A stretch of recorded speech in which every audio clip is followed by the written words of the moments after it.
Hello అండి, welcome back to Vin's kitchen. ఈరోజు వీడియోలో కృష్ణాష్టమి స్పెషల్గా సరికొత్తగా అటుకులతోటి పుట్టు ప్రసాదాన్ని ఎలా ప్రిపేర్ చేసుకోవాలో చూద్దామండి. కేవలం కృష్ణాష్టమికే కాకుండా చాలా హెల్దీగా త్వరగా స్నాక్స్ చేయాలంటే కూడా ఈ పుట్టును ప్రిపేర్ చేసుకోవచ్చు. టేస్ట్ అయితే చాలా చాలా బాగుంటుంది. వీడియోని ఎక్కడ స్కిప్ చేయకుండా చివరి వరకు చూసి ఈ రెసిపీని మీరు కూడా తప్పకుండా ట్రై చేయండి. వీడియో కనుక నచ్చితే ఒక లైక్ చేసి ఛానల్ని కూడా సబ్స్క్రైబ్ చేసుకోండి. ఈ అటుకుల పుట్టును ప్రిపేర్ చేయడం కోసం స్టవ్ మీద ప్యాన్లోకి 1.5 కప్పుల వరకు అటుకులను తీసుకోవాలి. ఈ రెసిపీ కోసం మందంగా ఉండే అటుకులను మాత్రమే ఉపయోగించండి. మంటను లో ఫ్లేమ్లో పెట్టుకుని ఈ అటుకులను క్రిస్పీగా అయ్యేంత వరకు ఫ్రై చేసుకోవాలి. నిదానంగా లో ఫ్లేమ్లో 3-4 నిమిషాల పాటు ఫ్రై చేసుకుంటే అటుకులు ఇలా క్రిస్పీగా ఫ్రై అవుతాయి. ఇలా ఫ్రై చేసుకున్న ఈ అటుకుల్ని పూర్తిగా చల్లారిన తర్వాత మిక్సీ జార్లోకి వేసుకుని మెత్తని పొడిలా గ్రైండ్ చేసుకోవాలి. ఇలా మెత్తగా గ్రైండ్ చేసుకుని ఒక బౌల్లోకి తీసుకుని పక్కన పెట్టుకోండి. మళ్ళీ అదే మిక్సీ జార్ని తీసుకుని అందులోకి అరకప్పు వరకు పచ్చి కొబ్బరిని వేసుకోవాలి. పచ్చి కొబ్బరికి బదులుగా ఎండు కొబ్బరినైనా సరే వేసుకోవచ్చు. ఈ కొబ్బరిని కూడా ఇలా పొడిలా గ్రైండ్ చేసుకుని పక్కన పెట్టుకోండి. తర్వాత స్టవ్ మీద ప్యాన్లోకి 1 టేబుల్ స్పూన్ నెయ్యిని వేసుకోవాలి. నెయ్యి వేడైన తర్వాత ఇందులోకి 2 టేబుల్ స్పూన్ల బాదం పప్పు, జీడిపప్పు పలుకులను వేసుకుని లో ఫ్లేమ్లో ఇవి మంచి రంగులోకి వచ్చేంత వరకు ఫ్రై చేసుకోవాలి.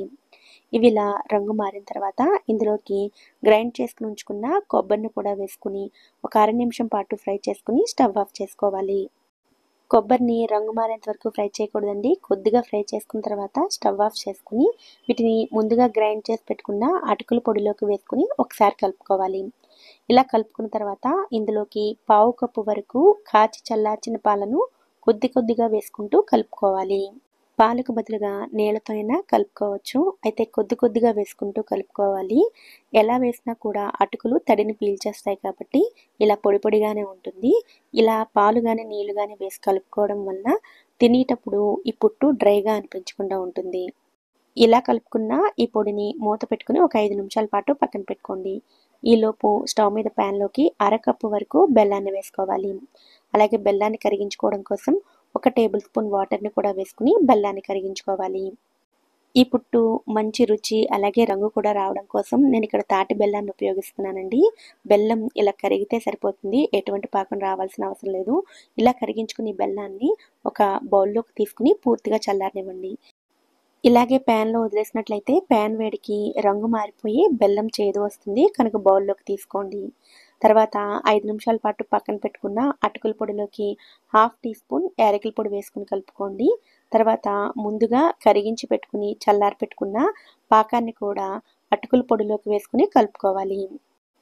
పొడిలోకి బెల్లం పాకాన్ని వేసి కలుపుతున్నప్పుడు మనకి ముద్దలా అయినట్టు అనిపిస్తుంది, కానీ అలా కంటిన్యూస్గా కలుపుతూ ఉంటే అటుకుల పొడంతా తడిని పీల్చుకుని పొడి పొడిగా వచ్చేస్తుందండి.